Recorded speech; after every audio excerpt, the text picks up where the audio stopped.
Topic में हम लोग देखेंगे कि पृथ्वी की आंतरिक संरचना। पृथ्वी की आंतरिक संरचना को अगर बांटा जाए तो इसको हम लोग 3 बृहद मंडलों में बांटते हैं। पहला है भूपर्पटी, दूसरा है मेंटल, तीसरा है क्रूड। ठीक है ना। तो इसको हम लोग 3 भागों में बांट करके इसका जो है अध्ययन करते हैं। तो सबसे पहले देखते हैं हम लोग एक एक पार्ट को। पहला है भूपर्पटी। पहला पार्ट है इसका भूपर्पटी, यानी जो है इसको हम लोग भूपटल या भूपृष्ठ या क्रस्ट के नाम से भी जानते हैं। देखिए इसकी क्या क्या विशेषताएं होती हैं। तो जो ऊपरी क्रस्ट है इसका जो औसतन घनत्व होता है वो लगभग 2.8 और जो निचले क्रस्ट का घनत्व होता है वो 3 होता है। ठीक, ऊपरी क्रस्ट का औसतन घनत्व 2.8 और निचले क्रस्ट का जो घनत्व होता है वो 3 होता है। घनत्व में यह अंतर जो है दबाव के कारण होता है। इनके जो घनत्व का जो यह अंतर है उसका जो कारण होता है वो दबाव होता है। ऊपरी क्रस्ट और निचले क्रस्ट के बीच एक कोनराड असंबंधता है। ठीक है ना। इसके जो है ऊपरी क्रस्ट और निचले क्रस्ट के बीच जो है कोनराड असंबद्धता है। क्रस्ट का निर्माण मुख्यतः सिलिका और एल्युमिनियम से हुआ है, अतः इसे जो है सेल भी कहा जाता है। ठीक है। क्रस्ट का जो निर्माण होता है वह सिलिका और एल्युमिनियम से होता है, इसलिए इसको सेल कहा जाता है।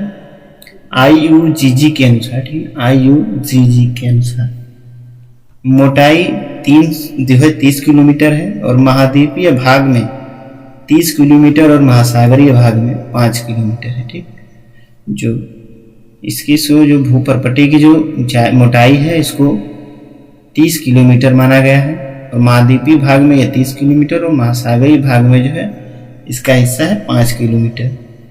महाद्वीपीय क्रस्ट ग्रेनाइट परत है और महासागरीय परत जो होता है बैसाल्टिक परत होता है। ठीक है।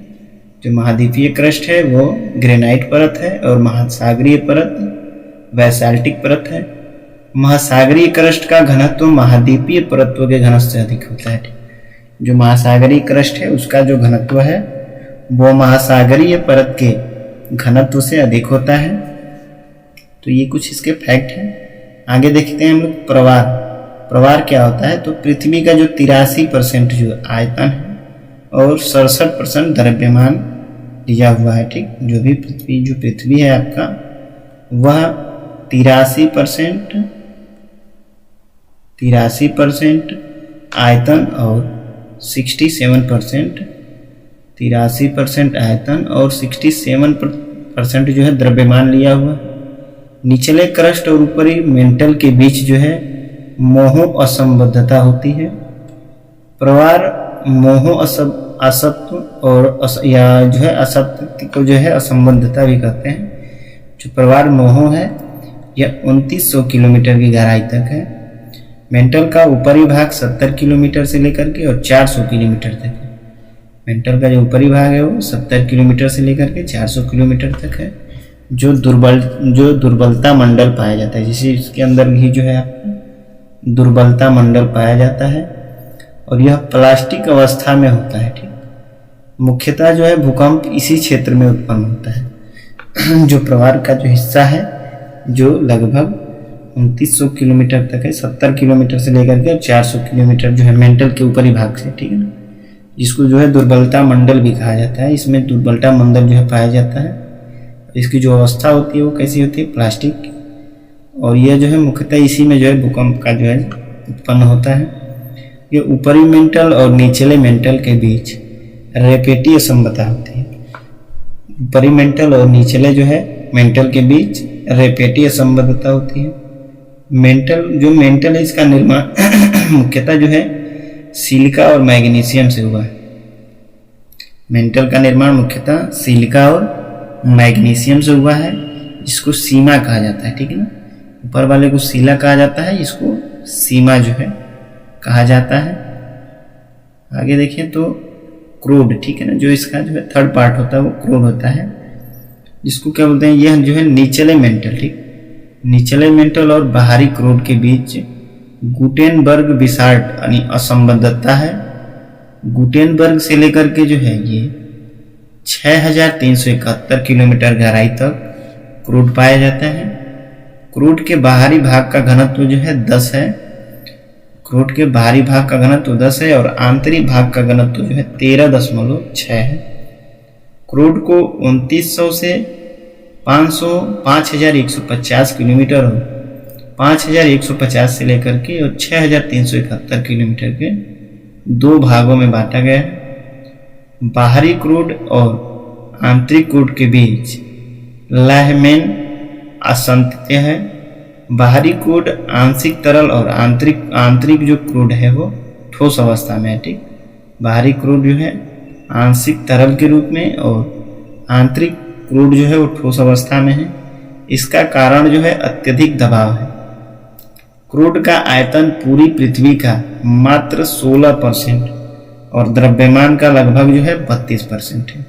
क्रूड का जो आयतन है वो पूरी पृथ्वी का मात्र 16% है, जबकि इसका द्रव्यमान लगभग जो है 32% है।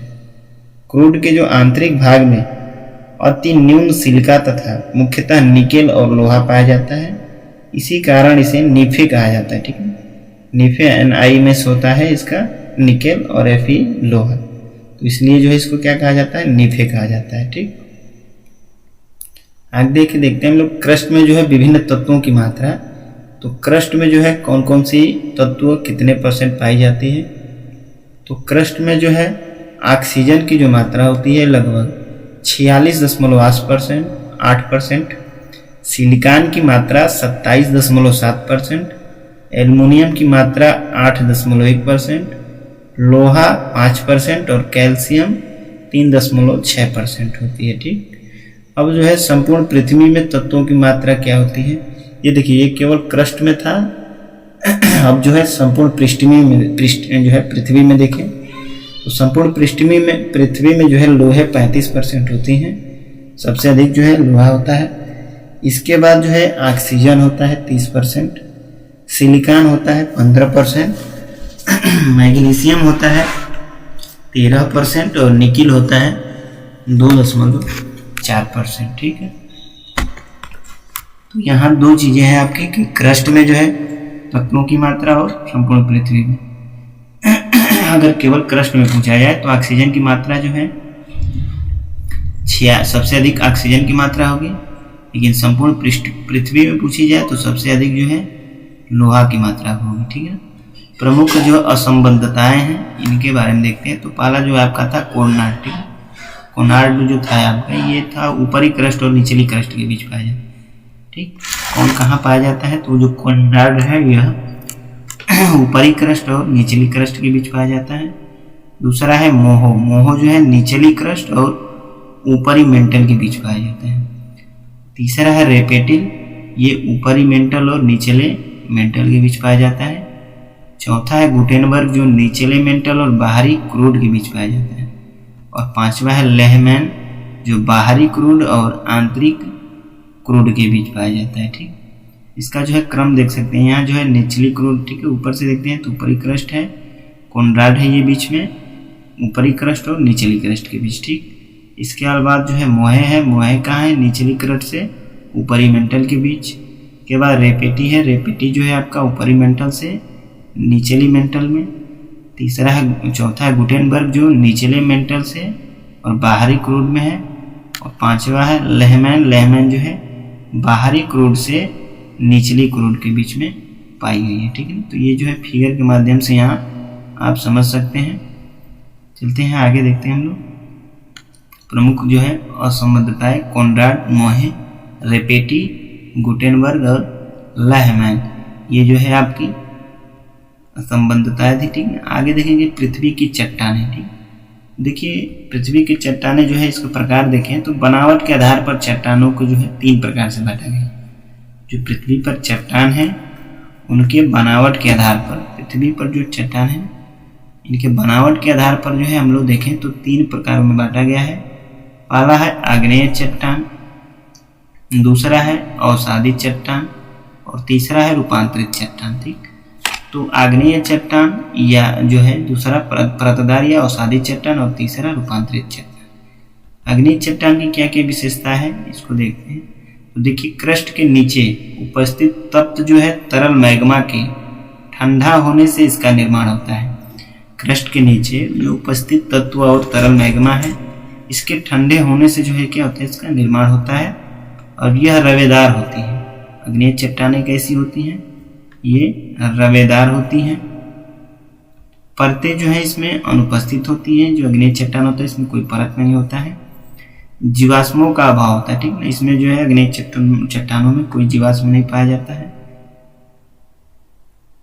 इन पर रासायनिक अपक्षय का प्रभाव कम होता है, भौतिक अपक्षय का प्रभाव अधिक होता है। ठीक, ये रंध्रहीन होती हैं, इनमें खनिज तत्वों की मात्रा अधिक होती है। ठीक, खनिज पदार्थ जो होती हैं अग्नेय चट्टानों में अधिक होती हैं, जीवाश्म जो है नहीं होते हैं। क्रस्ट का लगभग 90% भाग जो है इसी से निर्मित है। जो अग्नेय चट्टान है इसी से जो है क्रस्ट का लगभग 90% जो है भाग स्थित है। तो इसमें जो है क्या क्या चीजें, ये क्रस्ट के नीचे और उपस्थित तत्व जो है तरल मैग्मा के ठंडे होने से बनी है। यह रवेदार होती है, इसमें परतें नहीं होती हैं, इसमें जीवाश्मों का अभाव होता है, इसमें रासायनिक अपक्षय का कोई प्रभाव नहीं होता है और भौतिक अपक्षय का प्रभाव होता है। यह रंध्रहीन होती हैं, इसमें खनिज तत्वों की मात्रा अधिक होती है और क्रस्ट का यह 90% भाग से जो है क्रस्ट का जो 90% भाग है इसी से जो है निर्मित है। ठीक ना। अब जो है स्थिति के एवं संरचना के अनुसार अग्नेय चट्टानों को जो है विभाजित किया जाए तो इसको दो भागों में बांट सकते हैं। पहला अंतः निर्मित अग्नेय चट्टान और दूसरा हम लोग बाह्य अग्नेय चट्टान जो है, दो भागों में इसको बांट सकते हैं। जैसे जो है मैग्मा का जो सतह है जो नीचे से ठंडे होकर के ठोस बनता है वह अंतः निर्मित अग्नेय चट्टान है। ठीक, जो अंतः निर्मित अग्नेय चट्टान क्या है, जब मैग्मा सतह के नीचे ठंडा होकर के ठोस बनता है तो इसको अंतः निर्मित अग्नेय चट्टान कहते हैं। और जब मैग्मा क्रस्ट के ऊपर जम करके ठोस होता है तो उसको बाह्य अग्नेय चट्टान कहते हैं। ठीक, देखिए जो अंतः निर्मित अग्नेय चट्टान है इसमें दो प्रकार से इसको भी बांट सकते हैं। पहला पतालीय चट्टान और दूसरा मध्यवर्तीय चट्टान। पतालीय चट्टान और मध्यवर्ती चट्टान। पतालीय चट्टान क्या है, तो इसमें पृथ्वी के अंदर जो है गहराई में निर्मित होती है, इसको पतालीय चट्टान कहते हैं। यह अत्यधिक धीमी गति से ठंडा होने के कारण बड़े बड़े जो है रवे में होती है, उनका जो आकार होता है बड़े बड़े होते हैं। ग्रेनाइट जो है इसी प्रकार का चट्टान है। ठीक है, जो अग्नेय चट्टान है इसी प्रकार, ग्रेनाइट जो है इसी प्रकार का चट्टान है।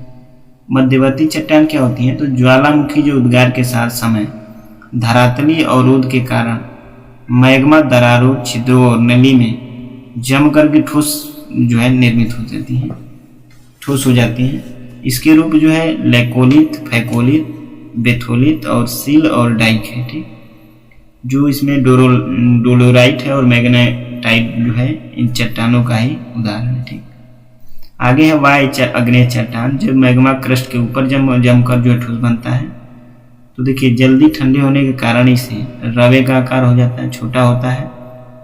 इनके जो क्षरण से काली मृदा का निर्माण होता है। ठीक, बेसाल्ट इसी प्रकार का जो है चट्टान है, यह रंध्र विहीन होती है।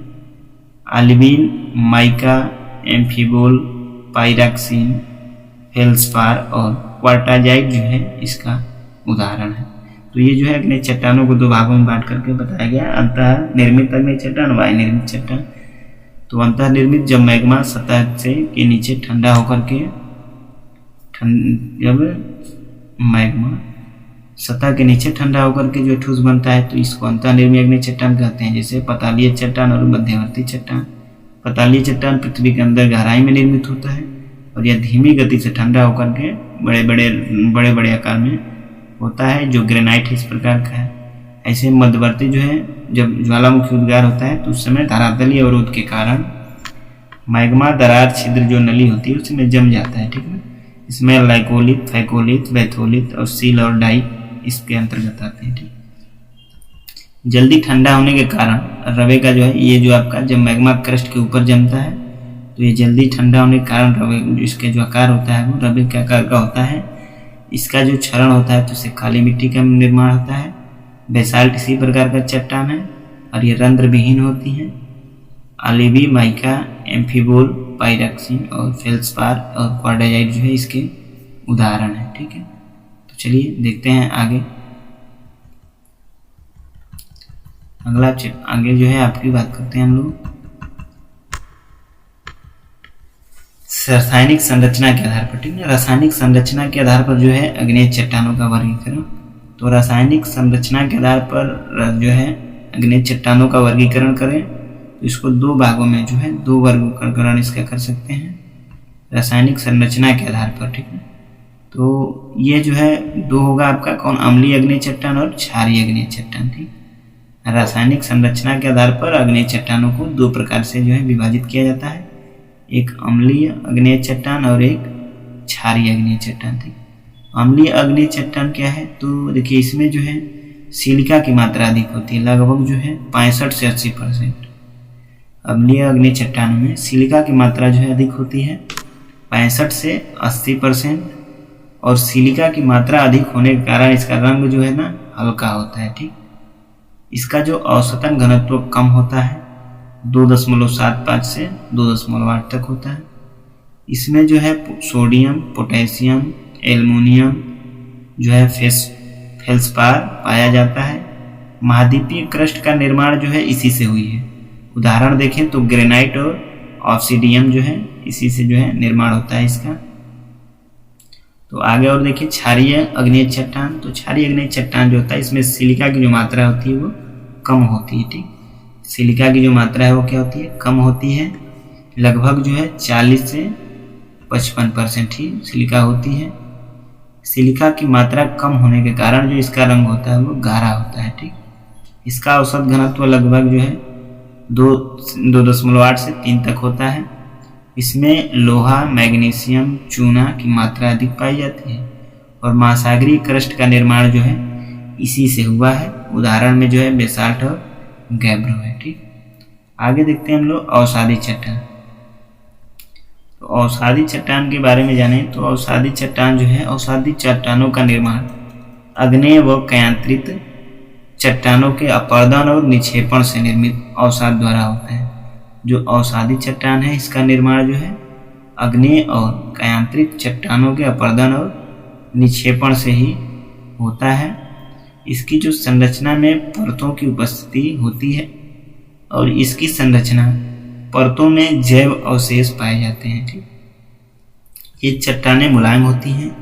इन चट्टानों का निर्माण अपर्दन से प्राप्त बारीक कणों द्वारा होता है, अतः इनके रवे नहीं बन पाते हैं और कण जो है इसकी बारीक होती है। ठीक, तो अवसादी चट्टान जो होता है आपका सेडिमेंट्री रॉक्स, ये जो है इसका निर्माण जो है अग्नेय और कयांत्रित चट्टानों से होती है। ये अग्नेय और कयांत्रित चट्टानों के जो निक्षेपण होता है उसी से होती है। ठीक, इसकी संरचना में जो है परतें होती हैं, इसमें जो है जैव अवशेष पाए जाते हैं और ये मुलायम होता है। इसका निर्माण अपर्दन द्वारा जो है बारीक कणों द्वारा होता है और यह क्या होता है, मुलायम होता है। ठीक, आगे देखिए हम लोग कि इसका निर्माण जो है जल और स्थल दोनों भागों में होता है। इसका निर्माण जल और स्थल दोनों भागों में होता है। संपूर्ण भूपृष्ठ लगभग 75% भाग पर फैली हुई है। भूपृष्ठ की बनावट अवसादीय शैलों का योगदान मात्र 5% होता है। भूपृष्ठ यानी क्रस्ट में जो है क्रस्ट में सबसे अधिक जो है अग्नि चट्टान की भाग होती है और इसका मात्र 5% होता है। ठीक, अवसादी चट्टानों में 80% शैल, 12% बलुआ पत्थर और 8% चूना पत्थर होता है। ये छिद्रमयी होती हैं और पानी आसानी से प्रवेश करती हैं। इसमें संधियां एवं जोड़ बहुतायत से मिलते हैं और इन पर अपर्दन की क्रियाओं का प्रभाव शीघ्र पड़ता है। इन चट्टानों में आर्थिक महत्व के खनिज कम पाए जाते हैं और खनिज तेल अवसादी चट्टानों में पाए जाते हैं।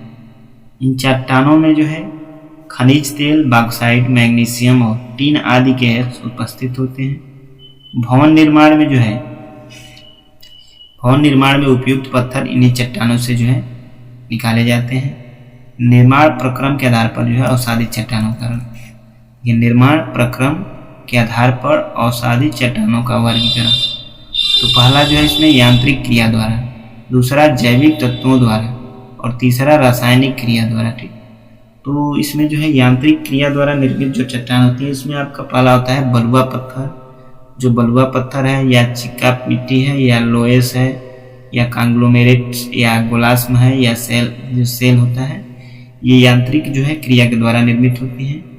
जैविक तत्वों से चूना पत्थर, कोयला और जो है पीट, ये क्या होते हैं, जैविक तत्वों से जो है निर्मित होती हैं।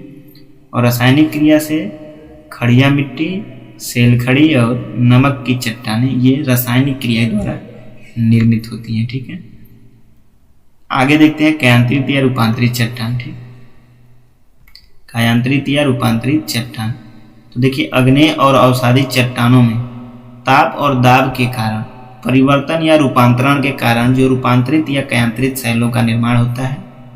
रूपांतरण के कारण जो है इसमें ताप होता है, दाब होता है और घोलीकरण होता है। ठीक है, हीट, कंप्रेस और सॉल्यूशन, ये 3 कारण होते हैं इसके रूपांतरण होने के। ठीक, और रूपांतरण के प्रकार क्या क्या होते हैं, तो पहला जो है ताप के कारण होता है तापीय रूपांतरण, एक जो है गति के कारण होता है तो गतिकीय रूपांतरण, तीसरा ताप और जलीय रूपांतरण, चौथा जलीय रूपांतरण। तो ये 4 प्रकार से जो है इसमें रूपांतरण होते हैं। ठीक, देखिए रूपांतरण से निर्मित चट्टानें कौन कौन सी होती हैं, तो सेल जो है, सेल के रूपांतरण से जो है स्लेट का निर्माण होता है। चूना पत्थर का जब रूपांतरण होता है तो संगमरमर जो बनता है। ग्रेनाइट से नीस का होता है। चाक या डोलोमाइट का संगमरमर होता है, संगमरमर। ठीक ना, और जो है कांग्लोमेरेट या जिप्सम जिसको बोलते हैं, इसका जो है क्वार्टाइज होता है। ठीक ना, स्लेट का जो है फाइलाइट होता है, फाइलाइट से जो है सिस्ट बनता है। बलुका पत्थर से क्वार्डाइट होता है और बेसाल्ट का जो रूपांतरण होता है वो सिस्ट में होता है। गैब्रो का रूपांतरण जो है सर्पेंटाइन में होता है। ठीक है, तो ये जो है इसके रूपांतरण होते हैं। क्या रूपांतरण है, तो सेल का स्लेट में, चूना पत्थर संगमरमर, ग्रेनाइट का नीस, चाक या डोलोमाइट का संगमरमर, कांग्लोमेरेट का जिप्सम या क्वार्टजाइट, ऐसे ही ग्रेबो का सर्पेंटाइन, बेसाल्ट का सिस्ट, बलुका पत्थर का क्वार्टजाइट, स्लेट का फाइलाइट और फाइलाइट का सिस्ट, ये जो है इसके क्या है, रूपांतरण है। ठीक, आगे देखते हैं इसमें हम लोग, तो आगे हम लोग बात करेंगे भूकंप पे। ठीक है ना, आगे जो है भूकंप पे चर्चा करेंगे। तो भूकंप का आता क्यों है, कैसे आता है, क्या कारण है इसके आने का, तो देखिए इसको जो है हम लोग अगले वीडियो में देखते हैं। ठीक है, भूकंप को जो है अगले वीडियो में देखते हैं।